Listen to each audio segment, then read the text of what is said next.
Assalamualaikum warahmatullahi wabarakatuh. Alhamdulillahi rabbil alamin, wa bihi nasta'inu ala umuri dunya waddin, wa ala alihi wa ashabihi wa man tabi'ahum bi ihsanin ila yaumiddin. Amma ba'd. Hadirin jamaah salat maghrib yang dimuliakan oleh Allah Subhanahu wa taala. Alhamdulillah, segala puji bagi Allah Subhanahu wa taala yang telah memberikan kepada kita berbagai macam nikmat, dan di antaranya adalah nikmat keimanan, kesehatan dan kesempatan, sehingga kita kembali melanjutkan pembahasan kita dari kitab Umdatul Ahkam. Dan ini adalah bab yang terakhir pada kitabus Siyam, pada bab puasa. Dan ini juga merupakan pertemuan yang terakhir. Namun alhamdulillah kita diberikan taufik untuk menyelesaikan babus shaum. Taib, jamaah yang dimuliakan oleh Allah Subhanahu wa taala, bab kita yang terakhir adalah babul Lailatul Qadar dan babul i'tikaf. Bab tentang Lailatul Qadar dan i'tikaf. Jamaah yang dimuliakan oleh Allah Subhanahu wa taala, hadis yang pertama dari bab ini adalah an Abdullah bin Umar radhiyallahu anhuma anna rijalan min ashabin nabi sallallahu alaihi wasallam uru lailatul qadri fil manami fi sab'il awakhir. Faqala Rasulullah sallallahu alaihi wasallam, ara ru'yakum qad tawata'at fi sab'il awakhir, faman kana mutaharriha falyataharraha fi sab'il awakhir. Dari Abdullah bin Umar radhiyallahu taala anhuma anna rijalan min ashabin Nabi sallam, bahwasanya beberapa orang sahabat Nabi sallallahu alaihi wasallam melihat di dalam mimpinya Lailatul Qadar. Kapan Lailatul Qadar tersebut? Dan mereka mengatakan bahwasanya kami melihat bahwasanya Lailatul Qadar itu pada 7 malam yang terakhir pada bulan Ramadan. Pada 7 malam yang terakhir pada bulan Ramadan. Kemudian Rasulullah pun mengatakan kepada mereka, saya melihat bahwasanya mimpi-mimpi kalian itu sudah benar. Mimpi-mimpi kalian sudah benar. Maka barang siapa yang mencari Lailatul Qadar, maka hendaknya dia mencarinya pada 7 malam yang terakhir pada bulan Ramadan. Jamaah yang dimuliakan oleh Allah Subhanahu wa taala, Lailatul Qadar termasuk di antara keistimewaan yang Allah Subhanahu wa taala berikan kepada umat Islam, di mana umur umat Islam itu sangat pendek, antara 60 tahun sampai 70 tahun. Dan sedikit di antara kaum muslimin yang akan melewati umur 70 tahun. Akan tetapi di akhirat nanti, umat yang pertama kali dipersilahkan untuk masuk surga adalah umat Islam, umatnya Nabi Muhammad sallallahu alaihi wasallam. Padahal umat Islam adalah umat yang paling terakhir. Rasulullah adalah nabi yang paling terakhir yang diutus oleh Allah Subhanahu wa taala. Yang seharusnya umatnya dulu Nabi Adam, baru Nabi Nuh dan seterusnya. Tapi Allah Subhanahu wa taala mempersilahkan kepada umat Islam untuk memasuki surga terlebih dahulu. Dan di antara keistimewaan yang Allah berikan kepada umat Islam adalah Lailatul Qadar, di mana kita beribadah 1 malam saja, itu lebih baik daripada ibadah yang kita lakukan selama 1000 bulan. 1000 bulan 83 tahun lamanya.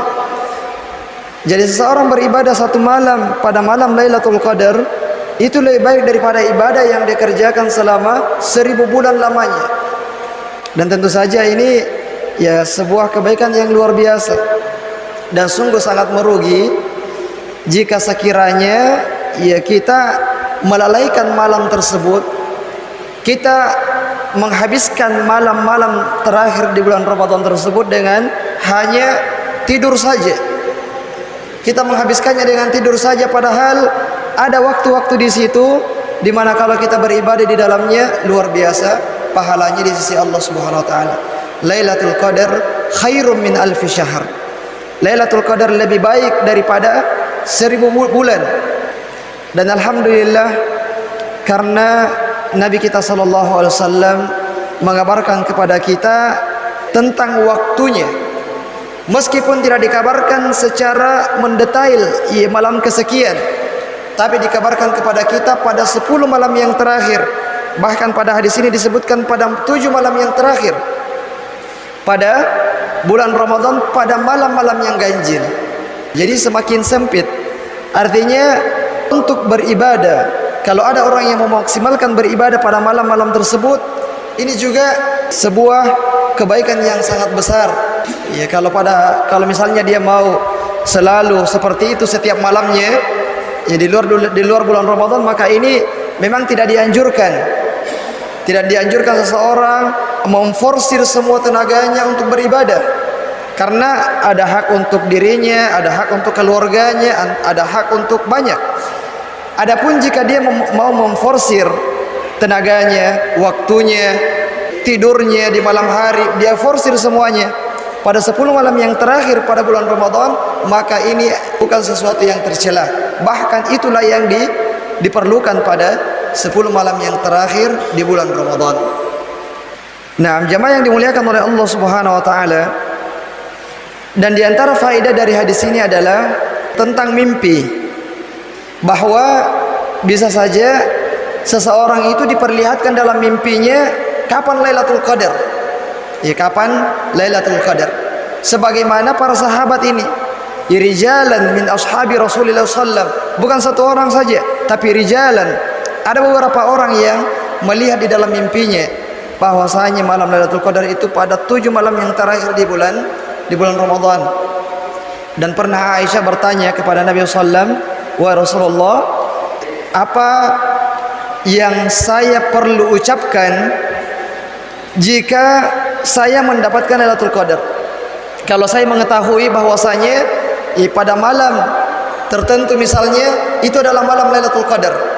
Lalu Rasulullah mengatakan, "Quli Allahumma innaka afuwun tuhibbul afwa fa'fu anni." Ya Allah, sesungguhnya Engkau adalah Zat yang maha pengampun, dan Engkau mencintai pengampunan, maka ampunilah dosa-dosaku. Ini artinya bisa saja ya seseorang mengetahui, meskipun tidak secara pasti, ya apa turunnya Lailatul Qadar tersebut, apakah dengan mimpi yang dia lihat ataukah dengan tanda-tanda, ya dengan tanda-tanda Lailatul Qadar. Dan Nabi SAW yang menyebutkan beberapa di antara tanda-tanda Lailatul Qadar tersebut. Nah, kemudian jemaah yang dimuliakan oleh Allah Subhanahu wa taala, dari hadis ini juga menunjukkan bahwasanya ya mimpi itu tidak boleh kemudian kita membangun sebuah hukum di atas sebuah mimpi. Ya, jangan kita mengambil sebuah hukum secara pasti dengan dalil mimpi yang kita lihat. Dan ini merupakan pintu syaitan yang sangat besar untuk menyesatkan manusia. Banyak di antara kaum muslimin yang melakukan ritual-ritual kesyirikan karena berdasarkan mimpi yang dia lihat. Dia lihat di dalam mimpinya misalnya orang tuanya yang sudah meninggal kehausan atau kelaparan atau dan sebagainya. Dia datang ke kuburan, dia siram kuburan, ya dia potong ayam dalam rangka untuk dia menganggap itu adalah sebagai bentuk untuk memberikan minuman dan makanan kepada orang tuanya, karena dia lihat di dalam mimpinya orang tuanya sedang kelaparan, kehausan dan seterusnya. Nah, ini semuanya tidak benar. Ini semuanya datang dari syaitan. Dan di sini para sahabat tidak serta-merta menjazam, tidak serta-merta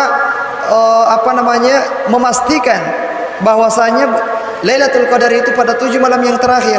tapi mereka bertanya dulu kepada Nabi sallallahu alaihi wasallam, apakah ini mimpi benar ataukah tidak benar? Namun Rasulullah yang membenarkan mimpi yang mereka lihat tersebut.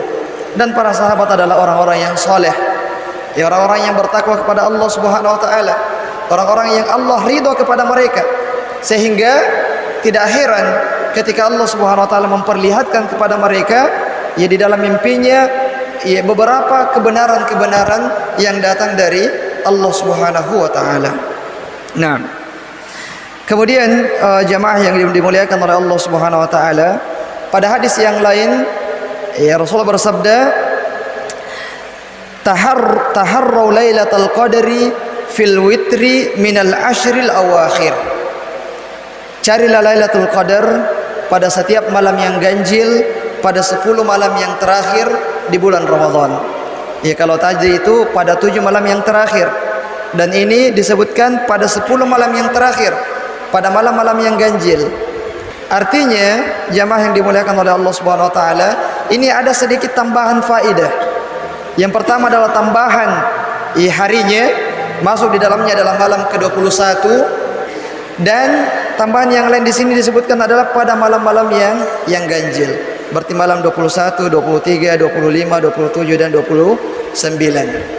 Tidak lama ya, tidak lama kalau kita pun mau memforsir ya fokus meninggalkan dulu urusan-urusan yang lain pada 10 malam yang terakhir tersebut, maka kita tidak akan rugi. Orang yang banyak kesibukannya mungkin bisa dia kerjakan memang ya sebelum 10 malam yang terakhir, supaya pada 10 malam yang terakhir tersebut dia sudah bisa fokus untuk beribadah, terutama di malam hari. Karena ya 10 malam yang terakhir di situ yang afdolnya adalah di malam harinya.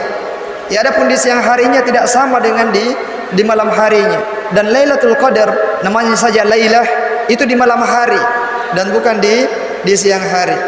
Ya, kalau di Madinah dan di Mekah banyak orang-orang yang i'tikaf yang sampai tidak tidur, ya semalaman tidak tidur, terutama pada malam-malam yang ganjil. Ya pokoknya selesai tarawih tunggu lagi sholat lail, ya sholat lail. Setelah sholat lail tidak lama kemudian sudah makan sahur.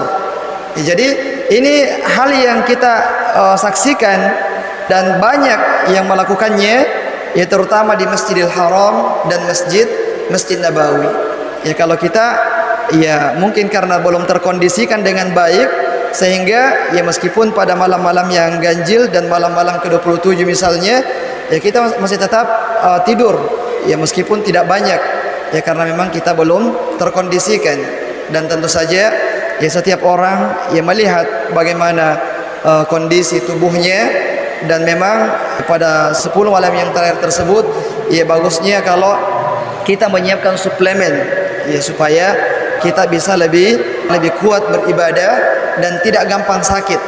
Ya karena kalau misalnya kita paksakan tubuh kita dan belum terbiasa, maka biasanya ya cepat jatuh sakit. Maka butuh suplemen ya apapun ya, bentuk suplemennya untuk menopang tubuh kita ini supaya bisa betul-betul kita forsir untuk beribadah pada 10 malam yang terakhir tersebut.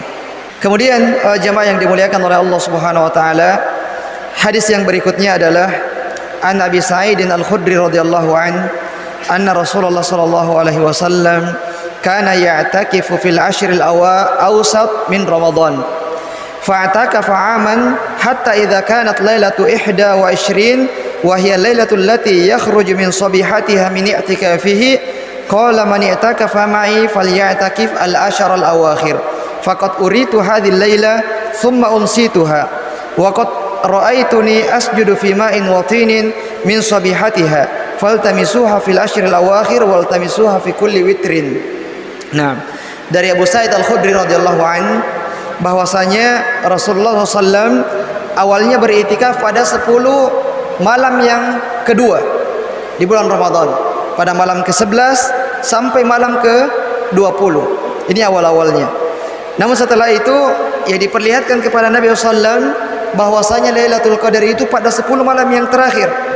Maka Nabi pun di tahun berikutnya sampai Rasulullah diwafatkan, Rasulullah beriktikaf pada 10 malam yang terakhir pada bulan Ramadan.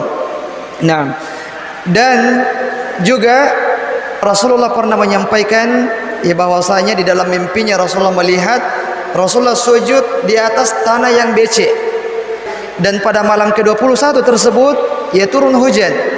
Dan di subuh harinya pada saat Rasulullah sholat ya bersama dengan para sahabatnya, Rasulullah sujud di atas tanah yang becek ya karena hujan. Ya tidak ya masjidnya Rasulullah atapnya cuman pelepah kurma saja.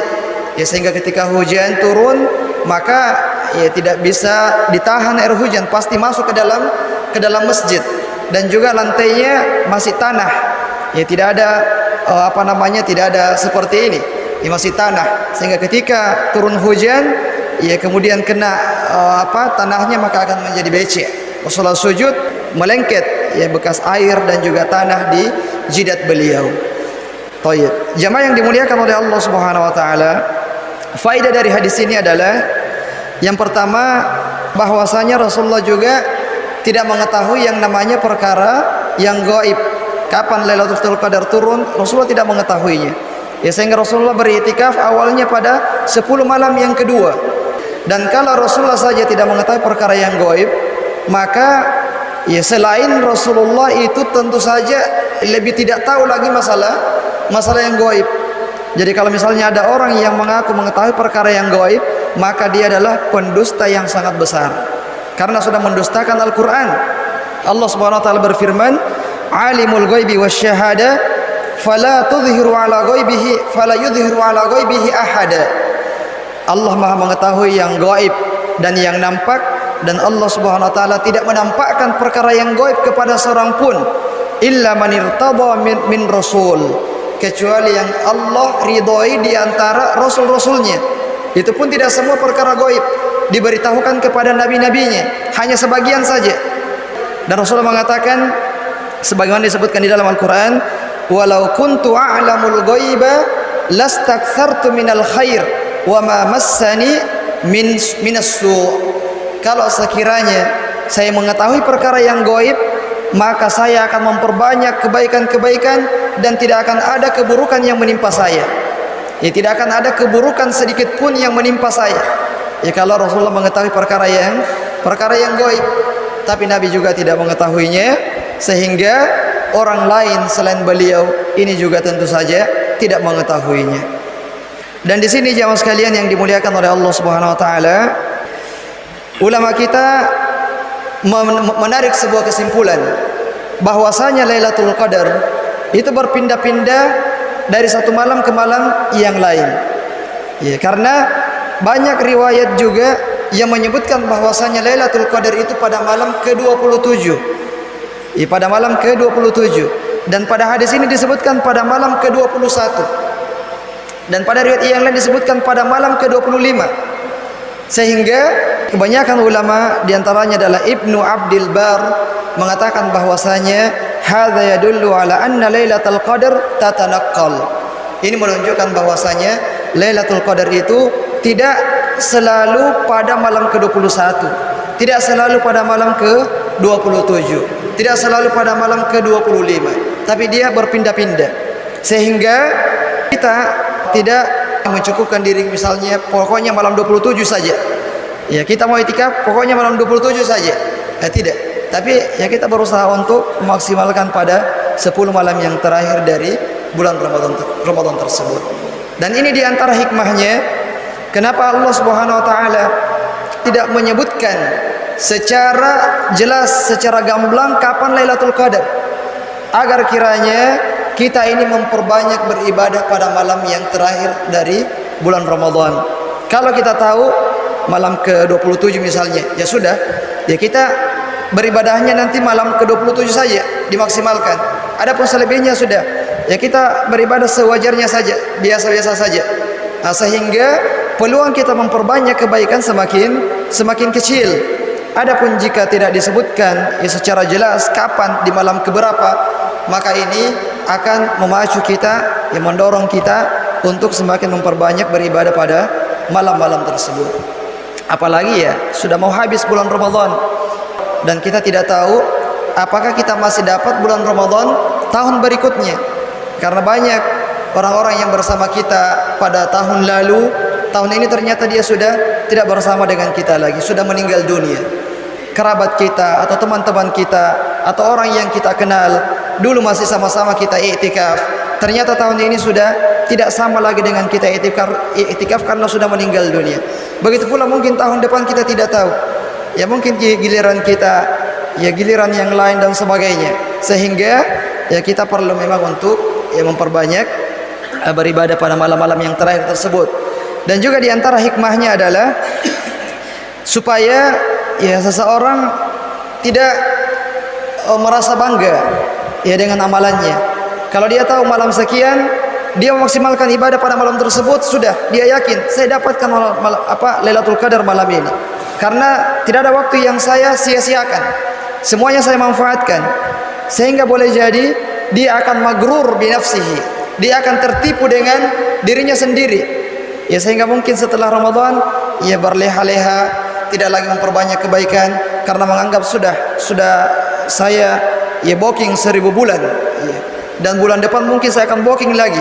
Nah, ini akan menyebabkan kita menjadi magrur, ya tertipu dengan diri kita. Tapi kalau tidak tahu, ya kita meskipun memaksimalkan beribadah, kita masih tidak tahu kita dapat atau tidak ini. Ya, kita dapat atau tidak. Sehingga tahun depan kita berusaha untuk maksimal lagi beribadah kepada Allah Subhanahu wa taala. Nah, kemudian jamaah yang dimuliakan oleh Allah Subhanahu wa taala, di antara tanda yang disebutkan oleh Nabi sallallahu ya Lailatul Qadar adalah annaha tatlu'u yauma idzin la syuwa'a laha.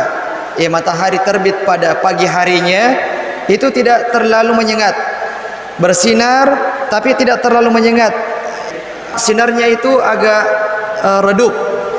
Tidak seperti biasanya di pagi hari ya agak tinggi sedikit, yaitu sudah mulai menyengat.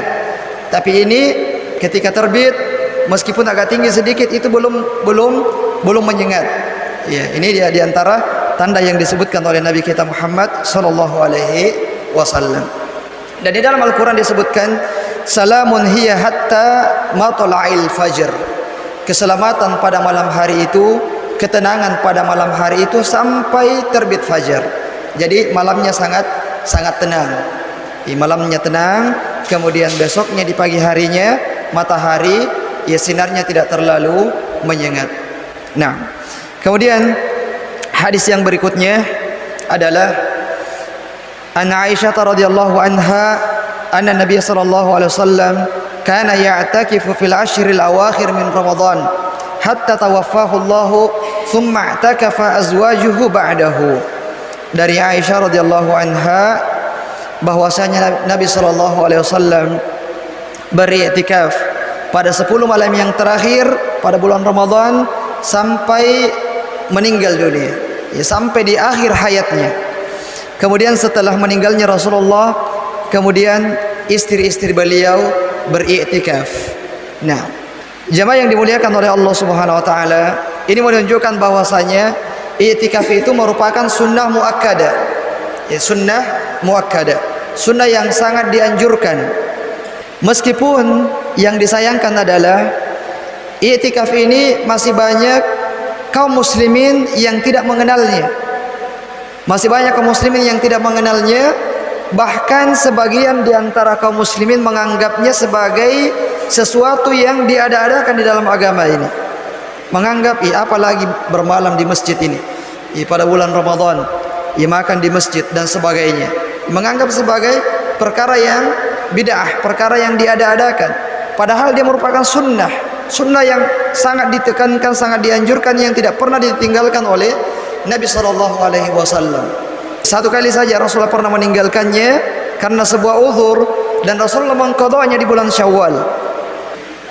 Pada tahun tersebut ya ada salah seorang istri Nabi atau dua istri Nabi yang minta izin untuk ikut iktikaf ya di masjid. Kemudian dibuatkan semacam kemah. Kemudian ternyata ya istri-istri Nabi yang lain pun membuat kemah juga. Akhirnya di subuh harinya Rasulullah melihat banyak kemah. Ya, Rasul bertanya, milik siapa ini? Ya ternyata milik istri-istrinya Rasulullah. Akhirnya Rasulullah pada tahun itu keluar, tidak itikaf. Ya tidak itikaf karena tidak kondusif. Ya, dan Rasulullah mengqadanya pada bulan Syawal. Dan ini diantara kebiasaan Rasulullah. Kebiasaan Rasulullah pada ibadah yang sifatnya sunnah muakkadah, ketika Rasulullah meninggalkannya karena uzur, maka Rasulullah akan mengqadanya di waktu yang lain. Ya, misalnya sholat malam, Rasulullah tidak sempat mengerjakannya, Rasulullah mengerjakannya di pagi hari. Sholat pernah Rasulullah ketinggalan sholat sunnah setelah duhur, Rasulullah mengqadanya setelah sholat asar. Ya, begitu pula dengan i'tikaf, Rasulullah mengqadanya di bulan Syawal. Ini menunjukkan sebuah ibadah itu ya sifatnya sangat ditekankan ketika Rasulullah betul-betul tidak mau meninggalkannya. Dan dari hadis ini juga menunjukkan bahwasanya boleh bagi wanita untuk beriktikaf. Boleh wanita untuk beriktikaf, tapi di masjid. Kalau di rumah tidak. Karena syaratnya iktikaf itu harus di masjid. Bukan sekadar berdiam diri saja, tapi berdiam diri di masjid. Kalau ada wanita iktikaf di rumahnya, ada musallanya misalnya, maka itu bukan iktikaf namanya. Ya, karena iktikaf sekali lagi syaratnya adalah di masjid. Dan wanita boleh beriktikaf di masjid dengan syarat yang pertama mendapatkan izin dari suaminya, atau kalau dia belum bersuami mendapatkan izin dari orang tuanya. Kemudian yang kedua, aman dari fitnah. Ya, aman dari fitnah. Tidak terjadi campur baur. Ya, ada sekat-sekat tersendiri untuk mereka. Kemudian tidak menimbulkan fitnah.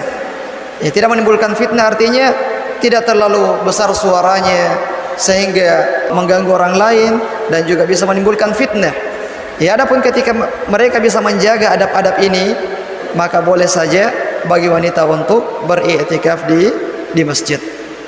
Nah, kemudian jamaah yang dimuliakan oleh Allah Subhanahu wa taala, hadis yang berikutnya adalah An Umar bin Al-Khattab radhiyallahu anhu qala qultu ya Rasulullah inni kuntu nadartu fil jahiliyah an a'takifa lailah wa fi riwayah yawman fil Masjidil Haram qala fa'aufi bi nadhrik.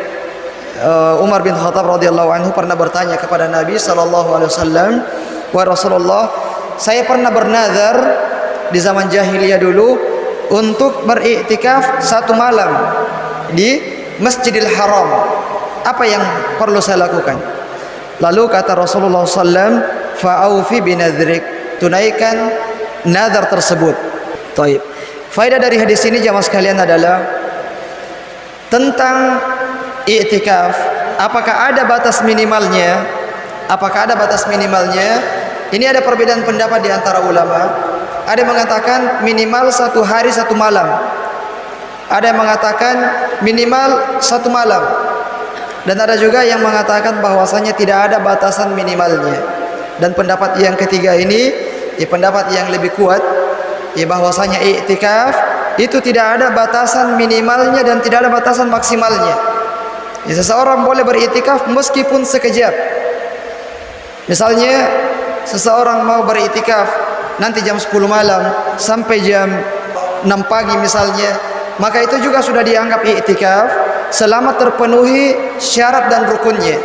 Syaratnya adalah adat, dia masuk masjid ini sudah berniat i'tikaf. Kemudian rukunnya ya di masjid tentu saja, dan juga tidak keluar dari masjid kecuali untuk kebutuhan-kebutuhan yang memang tidak bisa diwakili oleh orang lain. Ketika syarat dan rukunnya sudah terpenuhi, maka orang tersebut sudah dianggap beriktikaf. Dan ini kadang-kadang diistilahkan orang kalau cuma malam hari disebut sebagai mabit. Memang sudah benar, istilah mabit sudah benar. Karena mabit itu kan mabit bata yabitu mabit, artinya bermalam di malam hari. Tapi kalau misalnya kita katakan saya sedang i'tikaf ini, tapi cuma di malam hari saja, ya itu tidak boleh diingkari. Tidak boleh kita mengatakan, ya itu bukan i'tikaf namanya, itu cuma mabit. Tidak. Tapi itu juga sudah i'tikaf namanya. Ya meskipun di malam hari saja, atau meskipun sebagian dari malam hari saja. Ya tidak sempurna 1 malam, sebagian saja. Ya selama dia sudah meniatkan sebelum masuk masjid dan rukunnya terpenuhi, tidak keluar dari masjid kecuali memang kebutuhan, maka itu sudah dianggap sebagai i'tikaf. Meskipun tentu saja i'tikaf yang paling sempurna adalah sebagaimana yang dilakukan oleh Nabi SAW yaitu 10 malam. Ya, 10 malam masuknya sebelum matahari terbenam pada malam ke-21. Jadi sebelum berbuka puasa pada malam ke-21 sudah masuk. Karena kalau masuk setelahnya itu artinya tidak sempurna satu malam itu. Karena malam mulai dengan terbenamnya matahari. Ya, kalau sudah terbenam matahari baru kita masuk, berarti tidak sempurna satu malam di situ. Jadi orang yang mau sempurna 10 malam masuknya sebelum berbuka puasa pada malam ke-21 dan keluarnya setelah matahari tenggelam pada malam lebaran, dan lebih sempurna lagi keluarnya nanti di hari Id, ya setelah sholat subuh. Nah, taib. Kemudian jemaah yang dimuliakan oleh Allah Subhanahu wa taala, faedah yang lain dari hadis ini adalah tentang masalah nazar. Ya, nazar, seseorang yang bernazar selama nazarnya adalah ketaatan, maka dia wajib untuk menunaikan nazar tersebut. Meskipun hukum asalnya nazar itu adalah makruh. Ya, hukum asalnya nazar adalah makruh.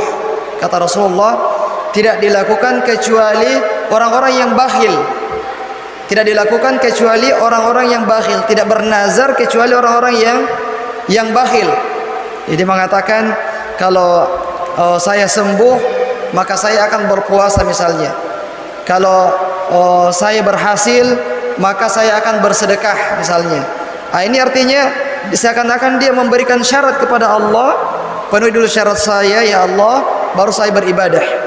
Ya, jadi sehingga Nabi mengatakan la yustakhraju illa minal bakhil, tidak keluar kecuali dari orang-orang yang bakhil. Jadi sebaiknya memang kita tidak bernazar. Tapi kalau sudah bernazar maka wajib dipenuhi nazar tersebut. Kecuali kalau nazarnya adalah keburukan. Ada orang yang bernazar kemaksiatan, ya maka dia tidak boleh memenuhi nazar tersebut. Dan sebagai gantinya adalah dia harus membayar kafarah. Ya, kafarah berpuasa selama 3 hari. Taib. Kemudian hadis yang terakhir, jamaah sekalian yang dimuliakan oleh Allah Subhanahu wa taala, an Safiyyah binti Huyai radhiyallahu anha qalat kana an-nabiy sallallahu alaihi wasallam mu'takifan fa ataituhu azuruhu lailan fa haddathtuhu thumma qumtu li anqaliba fa qama ma'i li anqalibani wa kana maskanuha fi dari Usamah bin Zaid fa marra rajulain min al-ansar falamma ra'aya Rasulullah sallallahu alaihi wasallam asra'a fa qala an-nabiy sallallahu ala rislikuma innaha Safiyyah bintu Huyai fa qala subhanallah ya Rasulullah faqala inna syaitana yajri min ibni adam majrad dam wa inni khasyitu an yakdhifa fi qulubikuma syarran. Dari Safiyyah binti Huyai, ya salah satu istri Nabi sallallahu alaihi wasallam, dia mengatakan pada saat Rasulullah beriktikaf, ya pada bulan Ramadan, saya pernah datang menziarahi beliau di malam hari. Ya, berziarah kepada Rasulullah, mengunjungi Rasulullah di masjid, ya pada saat Rasulullah beriktikaf di malam hari. Kemudian dia ngobrol dengan Nabi sallam. Setelah ngobrol, dia pun pamit untuk pulang ke rumahnya dan Rasulullah mengantarnya, ya mengantar ke rumahnya. Dan jarak rumah beliau dengan masjid itu dekat sekali. Dan rumahnya istri-istri Nabi sallam itu di pinggiran-pinggiran masjid. Ya, di pinggiran-pinggiran masjid. Bahkan pernah Rasulullah di dalam masjid, ia mengelurkan kepalanya keluar dan disisir oleh Aisyah di rumahnya Aisyah. Artinya berdampingan dengan masjid. Begitu pula dengan rumahnya Safiyyah, sangat dekat. Meskipun harus keluar masjid, ya keluar masjid mengantar Safiyyah. Kemudian tiba-tiba ada 2 orang sahabat yang lewat dan melihat Nabi SAW berjalan dengan Safiyyah, ya dengan wanita ini. Tiba-tiba mereka berjalan dengan agak cepat. Kemudian Rasulullah mengatakan kepada mereka, ya tunggu dulu sebentar. Lalu ya Rasulullah mengatakan kepada mereka, sesungguhnya wanita ini adalah Safiyyah bintu Huyai, dia adalah istri saya. Lalu kedua sahabat ini mengatakan, subhanallah ya Rasulullah, Ya, artinya kalimat ini kalimat pengingkaran. Wahai Rasulullah, tidak mungkin kami akan berburuk sangka kepadamu. Jadi Rasulullah mengatakan inna Sofia untuk memutus jangan sampai ada persangkaan yang buruk. Jangan sampai dia menganggap ya siapa lagi ini yang bersama dengan Nabi ini? Ya perempuan. Ya siapa lagi yang bersama dengan Nabi? Sehingga ya untuk memutuskan persangkaan yang buruk tersebut, Rasulullah langsung menjelaskan bahwasanya wanita ini adalah Sofia, dan sahabat mengatakan subhanallah ya Rasul, tidak mungkin kami berburuk sangka kepadamu. Tapi Nabi mengatakan sesungguhnya syaitan itu mengalir di tubuh Adam di peredaran darahnya. Artinya sangat mudah bagi syaitan untuk membisikkan sesuatu yang buruk kepada seseorang dan sangat memungkinkan baginya untuk berburuk sangka. Dan Rasulullah untuk memutus persangkaan yang buruk tersebut, Rasulullah langsung menjelaskannya, tidak menunggu lama-lama. Ya langsung dijelaskan di tempat tersebut. Nah, faedah yang kita ambil dari hadis ini jamaah sekalian yang dimuliakan oleh Allah Subhanahu wa taala adalah boleh saja bagi orang yang i'tikaf untuk menerima tamu. Ya ketika ada tamunya yang datang, keluarganya atau istrinya atau siapa yang datang, boleh dia menerimanya, ngobrol, tidak ada masalah. Kemudian dari hadis ini juga keluar sedikit dari masjid untuk sebuah keperluan, ini tidak membatalkan i'tikaf selama tidak lama. Ya, keluar sedikit ya, bukan jauh, sedikit. Ya, untuk sebuah keperluan ini tidak membatalkan i'tikaf. Yang membatalkan i'tikaf adalah keluar ya tanpa keperluan, atau meskipun ada keperluan tapi kalau jauh, maka ini juga sudah membatalkan i'tikaf. Nah, karena bertentangan dengan rukun i'tikaf, yaitu berdiam diri di dalam masjid. Kemudian faedah yang selanjutnya adalah tidak boleh seseorang menjerumuskan dirinya ke dalam kondisi-kondisi yang menyebabkan orang-orang akan berburuk sangka kepadanya. Jadi ketika ada sebuah keadaan atau ada kondisi yang kita tahu ini akan mengundang tanda tanya orang lain, akan mengundang buruk sangka orang lain kepada kita, maka kita hindari. Dan kalau kita terpaksa masuk di dalamnya, maka kita menjelaskannya. Apa tujuan kita jelaskan? Supaya tidak menolong syaitan kepada saudara kita berburuk sangka kepada kita. Meskipun wajib bagi setiap muslim untuk mendahulukan persangkaan yang baik kepada saudaranya yang muslim yang lain. Baik. Alhamdulillah pembahasan kita tentang puasa sudah selesai. Kitabus Syiyam alhamdulillah sudah selesai, dan insyaallah Kitabuz Zakah kita akan kembali ke Kitabuz Zakah nanti setelah bulan Ramadan. Dan karena waktu sudah masuk, kita cukupkan dengan doa kafaratul majlis. Subhanakallahumma bihamdik, asyhadu an la ilaha illa anta astaghfiruka wa atubu ilaik. Wa akhiru da'wana alhamdulillahi rabbil alamin. Wassalamualaikum warahmatullahi wabarakatuh.